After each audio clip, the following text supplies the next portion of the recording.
Hello students, इस video lecture से हम लोग क्लास 10 की मैथ से समांतर श्रेणी को शुरू करेंगे। और इसमें सबसे पहले हम लोग समझेंगे कि अनुक्रम किसे कहते हैं, उसके बाद समझेंगे समांतर श्रेणी किसे कहते हैं। जब इन दोनों का अध्ययन हम अच्छे से कर लेंगे, उसके बाद इनके अंतर्गत जो भी सवालें आती है आपके बुक से, उन्हें शुरू करेंगे। तो अनुक्रम हम कहते हैं, यहाँ आप लोग समझ सकते हैं, यदि हमारे पास जो संख्याओं का समूह हो वो आरोही क्रम में हो अर्थात बढ़ते हुए क्रम में हो, या अवरोही क्रम में हो अर्थात घटते हुए क्रम में हो, तो इन्हीं के हम इस प्रकार के क्रम को कहते हैं अनुक्रम। आप आरोही क्रम या अवरोही क्रम इस आधार पे कहते हैं कि संख्याओं में वृद्धि हो या कमी हो, वो फिक्स नहीं है कि एक समान हो या ना हो। परंतु समांतर श्रेणी में आपको फिक्स है, यदि संख्याओं में वृद्धि या कमी एक समान होती है तो उसे हम कहते हैं समांतर श्रेणी। यहाँ आप देख सकते हैं, इसका परिभाषा है कि आरोही क्रम या अवरोही क्रम में प्रत्येक संख्याओं के बीच, प्रत्येक संख्या माने इनके बीच, आगे इनके बीच, इनके बीच, इनके बीच एक समान संख्या का अंतर हो तो उसे कहते हैं समांतर श्रेणी। यहाँ आप देख सकते हैं कि इनके बीच अंतर 2 का है, इनके बीच भी वही है, इनके बीच भी वही है, इनके बीच भी वही है। आगे आप देखें, यदि इस प्रकार के क्रम में है तो यहाँ इनके बीच जो अंतर है का वही इनके बीच अंतर है, वही इनके बीच अंतर है, वही इनके बीच अंतर है। तो इस प्रकार यदि संख्याओं का जो समूह है वो चाहे आरोही क्रम में हो या अवरोही क्रम में हो, परंतु फिक्स यह है कि उनके बीच एक समान अंतर हो तो उसे कहते हैं समांतर श्रेणी। समांतर का अर्थ ही है कि एक समान अंतर।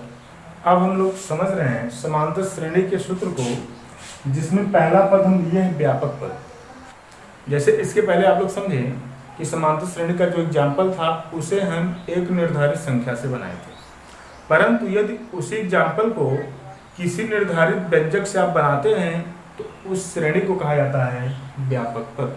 जैसे आगे हम इसे बना रहे हैं, इसे आपको ध्यान में रखना है कि व्यापक पद में पहला पद होता है 1। जैसे आप एग्जाम्पल बनाए जिसमें कई संख्याएं लिखे थे, उसमें सभी संख्याएं थी, तो इसमें पहला पद आपको a लिखना है। आगे इनमें हमें d जोड़ना है तो a प्लस d होगा, इनमें d जोड़ना है तो आगे a प्लस 2d हो जाएगा, इसमें भी d जोड़ना है तो आगे a प्लस 3d हो जाएगा, इसमें d जोड़ना है तो आगे a प्लस 4d। इसी प्रकार से आगे आप जोड़ते हुए बना सकते हैं। तो यह आपकी समांतर श्रेणी का एग्जाम्पल ही है, परंतु यदि ये फिक्स व्यंजक में है तो इसे कहते हैं समांतर श्रेणी का व्यापक पद, जिसमें पहला पद आपको याद रखना है केवल ये होता है, दूसरा पद a प्लस d, तीसरा पद a प्लस 2d, चौथे पद को कहेंगे a प्लस 3d और पांचवा पद ये। इसी प्रकार सभी पद को आप बोल सकते हैं। तो यहाँ जो भी मैं पद लिखा हूँ उसे आप गौर करें तो सभी में a की संख्या फिक्स है, 1 है, परंतु d आपका फिक्स नहीं है। इसमें एक भी d नहीं है, इसमें 1d, इसमें 2d, 3d, 4d। तो इसमें आपको गौर यह करना है कि जब पहला पद है तो उसमें एक भी d नहीं, दूसरा पद है तो उसमें 1d, तीसरे पद में 2d, चौथे पद में 3d, पांचवें पद में 4d। तो आप यहाँ ये समझे होंगे कि जो पद हम कहते हैं उससे 1d कम लिखते हैं। इसी प्रकार से कोई भी पद आपसे कोई पूछता है समांतर श्रेणी का, तो उसे व्यापक पद की सहायता से आप बोल सकते हैं कि जितना पद कहेंगे उससे 1d कम होगा और a की संख्या फिक्स है कि 1 ही रहेगी। जैसे इसमें हम पूछें आपसे कि बताएं आप लोग 15वां पद क्या होगा समांतर श्रेणी से, तो आपको बोलना है कि 15वां पद है तो उसमें 14d लिखेंगे और a की संख्या फिक्स है, ये आपका है 15वां पद। हम आपसे 20वां पद कहेंगे तो आप कहेंगे 20वां पद को 1 कम करें तो 19 हो जाएगा, तो इसलिए a प्लस 19d, ये आपका 20वां पद। इसी प्रकार से आप इसमें याद करें कि श्रेणी का n वां पद क्या होगा। n वां पद समांतर श्रेणी का एक मुख्य फार्मूला होता है। तो इस हिसाब से आप कहेंगे कि इसे हम इस प्रकार लिखते रहें तो अंतिम पद को हम n वां पद कह सकते हैं, क्योंकि उसे हम नहीं जाने कौन सा पद होगा। उसे हम n से नाम देंगे तो n वां पद कहें या अंतिम पद कहें। श्रेणी का अंतिम पद या n वां पद बराबर होता है ए की संख्या फिक्स है, आपको पता है जो पद हम कहेंगे उसमें एक घटा देंगे, n में आप एक घटाएंगे तो n-1, उसके बाद लिख देंगे d। तो ये आपका समांतर श्रेणी के लिए nवां पद का सूत्र है। अब आगे इसमें आप ये समझें कि a आपका है श्रेणी से प्रथम पद, समांतर श्रेणी के प्रथम पद को आप कहेंगे a, और इसमें n है पदों की संख्या। जैसे ये दूसरा पद आपको निकालना है तो n बराबर आप 2 लिखेंगे, यहाँ 2 लिखेंगे, 2 में से एक घट के आ जाएगा 1d, ये पहले से है। यदि आप तीसरा पद निकालेंगे तो यहाँ 3 लिखेंगे, 3 में से एक निकलेगा, आ जाएगा 2d। चौथा पद इससे निकालेंगे तो यहाँ आपको लिखना होगा n बराबर 4, इस प्रकार आ जाएगा a + 3d।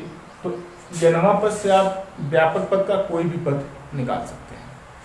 और इसमें d है सार्वंतर, यहाँ आपको समझना है थोड़ा सा, d बराबर सार्वंतर होता है और यही फिक्स करता है कि कोई भी श्रेणी समांतर श्रेणी है या नहीं। उसमें आपको d का मान यदि बराबर मिलता है, d का मान आप इनके बीच भी निकाल सकते हैं, इनके बीच भी निकाल सकते हैं, इनके बीच भी निकाल सकते हैं, इनके बीच भी निकाल सकते हैं। तो सभी के बीच का यदि d का मान अर्थात सार्वंतर एक समान संख्या आती है तो श्रेणी को कहा जाता है समांतर श्रेणी है। एक समान संख्या नहीं आती तो कह देते हैं श्रेणी समांतर श्रेणी नहीं है।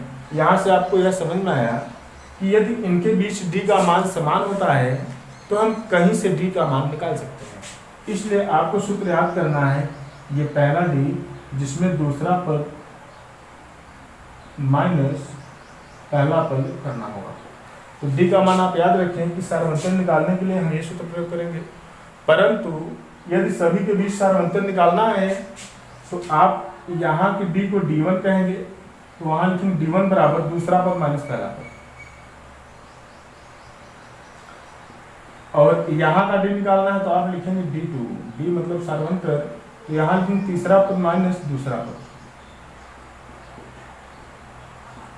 यहाँ का d निकालना तो आप लिखेंगे d3 मतलब तीसरा सार्वंतर, यहाँ आप लिखेंगे चौथा पद माइनस तीसरा पद।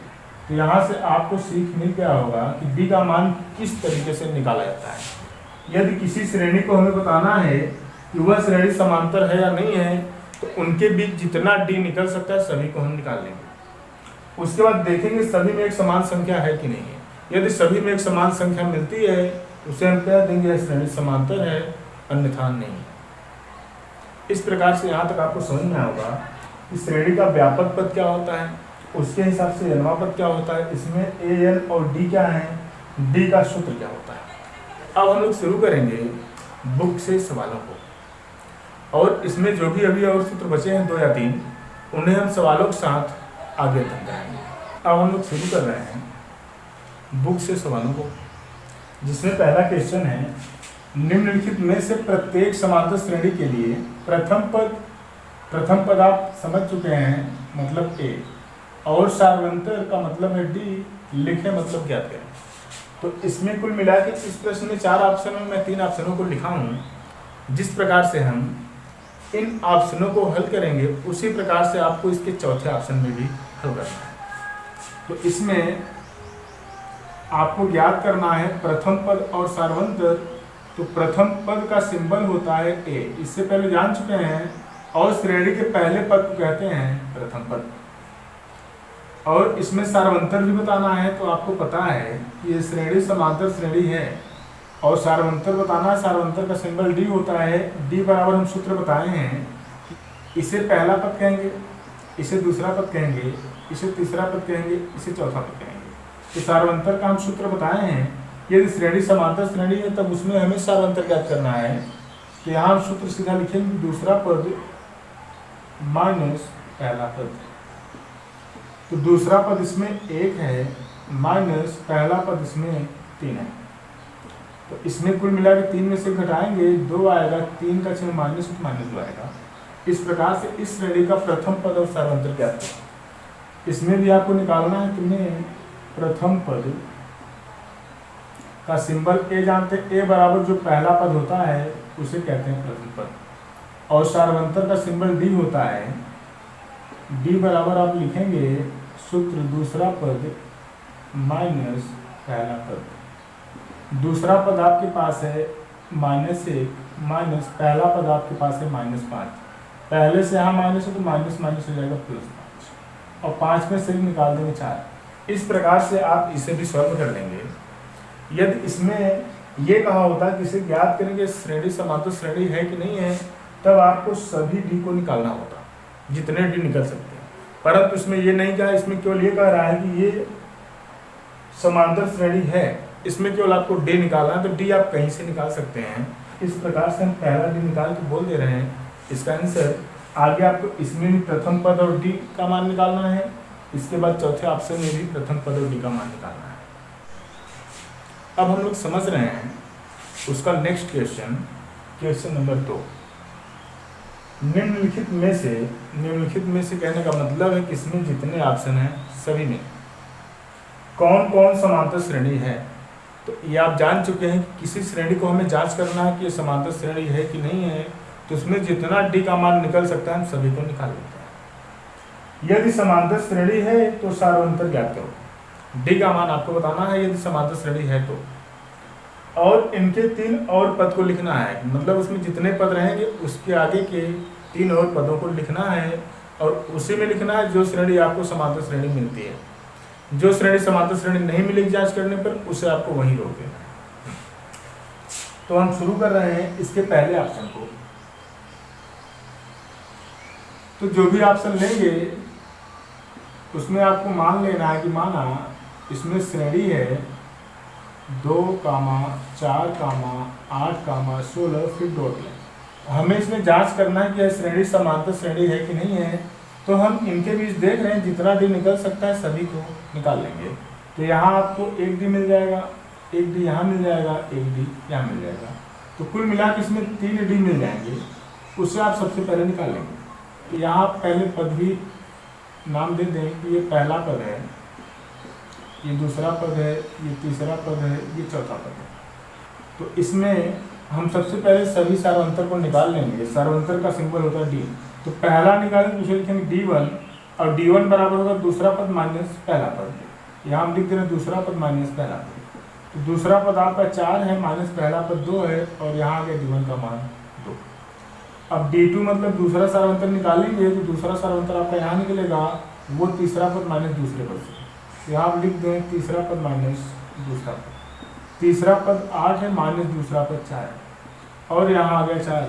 तो इसमें हम जब 2 सार्वंतर निकाले तो उसमें मिल गया, एक का मान 2 है, एक का मान 4, मतलब दोनों अलग अलग हो। तो आगे आप इसे हल करें या न करें, यहीं से बोल सकते हैं यदि हमारे पास जो सार्वंतर निकले D1 और D2 वो बराबर नहीं है, अतः यह श्रेणी समांतर श्रेणी नहीं है। इस प्रकार से इसका हल समाप्त। अब हम लोग इसके दूसरे ऑप्शन को हल करेंगे। तो यहाँ पर लिखना पड़ेगा कि हम दूसरे ऑप्शन को लिख रहे हैं और उसे मान लेंगे श्रेणी, और श्रेणी में क्या है उसे लिख देंगे -10, -6, 2, डॉट लाइन। इसमें भी हमको वही जांच करना है। तो इसमें आप सबसे पहले पदों का नाम दें। पहला पद है, दूसरा पद, तीसरा पद, चौथा पद। अब इनके बीच का आपको डी निकाल लेना है, इनके बीच का भी निकाल लेना है, इनके बीच का भी निकाल लेना है। तो इसमें हम हल को शुरू करते हैं। D1 माने पहला सार्वंतर, दूसरा पद माइनस पहला पद आप लिखें या डायरेक्ट लिख देंगे। दूसरा पद है ये माइनस, पहला पद है माइनस में, तो माइनस माइनस प्लस, और यहाँ आ गया इसका मान 4।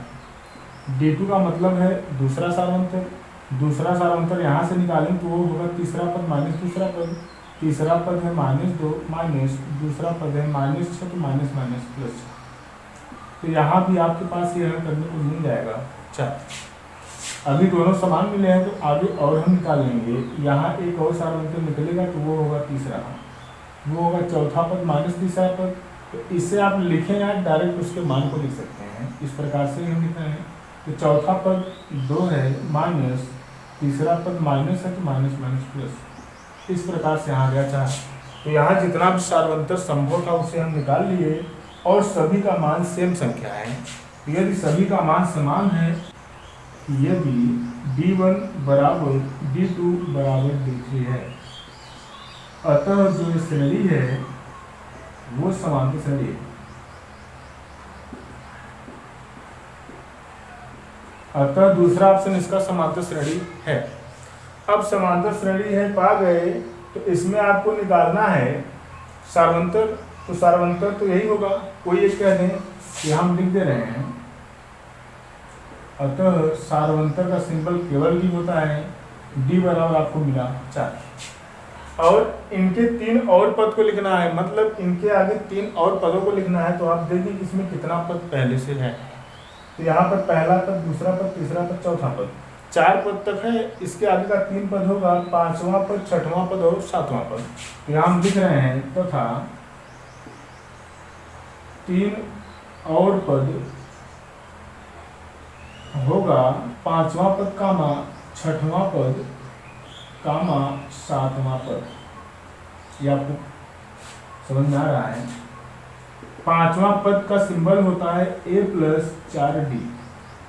आगे 6वां पद का सिंबल होता है a + 5d और 7वां पद होगा a + 6d। आपको यह समझ में आया होगा, व्यापक पद से हम इसको लिखे हैं। अब यहाँ a का मान आप कहें कि श्रेणी का पहला पद होता है, वो है -10 + 4 वही रहेगा, d को हटाएं तो यहाँ गुणा का चिन्ह आएगा। d का मान आप पा गए हैं 4 यहाँ से। आगे a का मान वही है +5 × d का मान 4। इसी प्रकार a का मान वही है, तो आगे से आप हल कर देना है। यहाँ आ जाएगा 4 × 4 = 16 और ये प्लस है -10। ये -10 + 5 × 20। यहाँ आपका 16 में से 10 निकलेगा, 6 आएगा। यहाँ आपका 20 में से 10 निकलेगा, 10 आएगा। यहाँ से आप तीसरा पद बिना हल किए भी बता सकते हैं कि 6 के बाद 10 4 जोड़ा, मतलब आगे फिर 4 जोड़ेंगे तो हो जाएगा 14। इस प्रकार से इस श्रेणी के आगे का 3 पद 6, 10, 14। यहाँ तक आपको समझ में आएगा। अब हम लोग हल करेंगे इसके तीसरे ऑप्शन को। तो इसमें सबसे पहले हम पद नाम देंगे। ये पहला है, ये दूसरा पद है, ये तीसरा पद है, ये चौथा पद है। आगे डॉट लाइन था। अब इसमें आपको यहाँ से डी निकल सकता है, यहाँ से डी निकल सकता है, यहाँ से डी निकल सकता है। तो सबसे पहले हम डी का मान अर्थात सार्वंतर निकाल लेंगे। तो इसमें पहला सार्वंतर मतलब d1 बराबर होगा दूसरा पद माइनस पहला पद। यहाँ आप इस बात को लिख भी सकते हैं, दूसरा पद माइनस पहला पद। दूसरा पद के स्थान पे दूसरा पद का मान है 3 + √2। आगे माइनस है, पहला पद है 3। यहाँ आप देखें ये प्लस है माइनस है कैंसिल हुआ। यहाँ आपके पास d1 का मान मिला √3। इसी प्रकार आप दूसरा सार्वंतर निकालेंगे तो d2 बराबर लिखेंगे तीसरा पद माइनस दूसरा पद। तो आप इसे लिखें या सीधा इसके मान को लिख दें, तो हम इसके मान को लिख रहे हैं। तीसरा पद 3 + √2 माइनस दूसरा पद 3 + √2। आप यहाँ देखें माइनस के बाद हम किसी को लिखेंगे तो उसका चिन्ह बदल जाता है। यहाँ आपका ये प्लस माइनस है कैंसिल होगा। यहाँ आप देखें रूट सेम है, तो इनके बाहर के अंक आपस में जुड़ घट जाते हैं। तो यहाँ 2 है, यहाँ कुछ नहीं तो आप 1 मानेंगे, 2 में से 1 निकल जाएगा और बचेगा 1 √2। यहाँ देख सकते हैं 2 √2 में से 1 रूट निकाल देंगे तो 1 बचेगा। d1 का मान और d2 का मान आप निकाल लिए। अब निकालेंगे यहाँ का d, तो उसे कहेंगे d3। वो होगा चौथा पद माइनस तीसरा पद।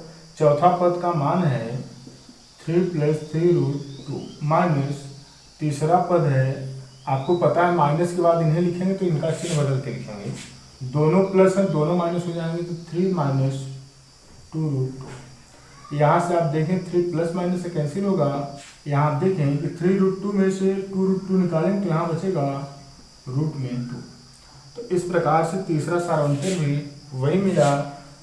यहाँ आप लिख देंगे इस बात को कि यदि हम d1 और d2 और d3 को निकाले और तीनों का मान एक ही संख्या प्राप्त हुई, अतः हम कह देंगे यह श्रेणी समांतर श्रेणी है। अतः तीसरा ऑप्शन जो भी है वो समांतर श्रेणी है। यदि समांतर श्रेणी है तो आगे कह रहा है सार्वंतर ज्ञात करो। तो सार्वंतर आप d बराबर कहते हैं। इसमें से देखें कोई एक लिख दे, तो यहाँ हम लिख रहे हैं d बराबर √2। आगे आपको निकालना है इनके आगे का 3 और पद। तो इसमें देखें कि 4 पद तक है, इसके बाद का 3 पद होगा 5वां पद, 6वां पद, 7वां पद। तो यहाँ हम लिख रहे हैं तथा आगे के पद